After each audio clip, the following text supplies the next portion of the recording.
Argentina জিতছে, আমরা তো আবারও কুপার ফাইনালে। আরে এত চিল্লানোর কিছু নাই।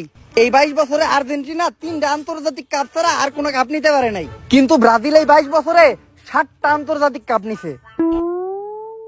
এই জায়গায় ও 7, এই 7ই আমাকে পিছু ছাড়লো না। আমার একটা কথা কিছুতেই মাথায় ঢুকতেছে না, আমি কি গরিব নাকি কালা?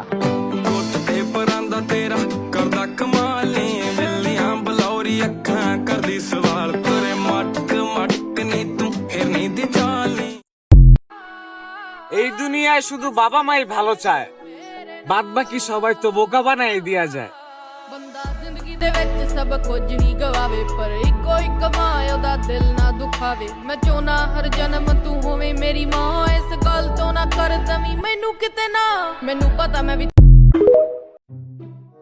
কিরে, আজকে সকালে আর্জেন্টিনা আর কানাডার খেলায় আর্জেন্টিনা জিতছে নাকি হারছে রে? ভাই আর্জেন্টিনা তো জিতছে। তাইলে আজকে আর গর্তের থেকে বাইরে যাইব না। এই মেসি কি পেনাল্টি মিস করছে নাকি রে? আরে আজকে তো পেনাল্টি হয় নাই, উল্টা মেসি আরো একটা গোল দিছে। মেসি গোল দিয়ে লাইছে, তাইলে তো মেসিরেও টোল করতে পারবো না। ঘুরতে ফিরে যাইতে হইব, মনে হয় আমাকে জীবন ভরাই করতে থাকতে হইব।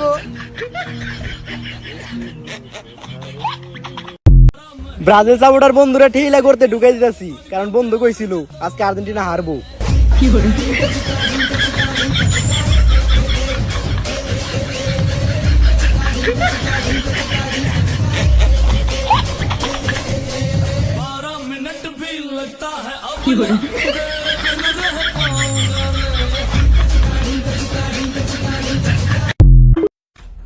ভাই আপনারা আমার কই নিয়ে যাইতাছেন? তোর ফাঁসি সাজা হয়েছে, ফাঁসি দিতে নিয়ে যেতেছি। তোর কোনো শেষ ইচ্ছা থাকলে কইলা, শেষ ইচ্ছা পূরণ করার আগ পর্যন্ত তোর ফাঁসি দেওয়া হইব না। আমার শেষ ইচ্ছা হইলো আমি মরার আগে লিটন দাসটা একটা 6 মারতে দেখতে চাই। তুই তো বহুত চালাক রে, তুই তো অমর হইতে চাস। এই ওর ফাঁসি ক্যান্সেল, ওরে কারাগারে লইল। আমাকে কাজ ভাইবা ভাঙতে আসবা যারা, হাত কাইটা হাসপাতালে ভর্তি হবা তারা।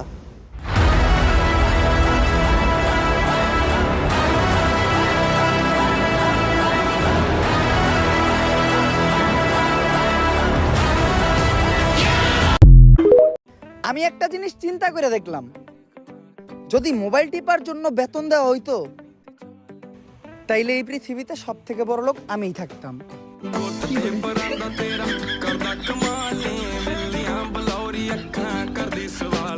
গাইস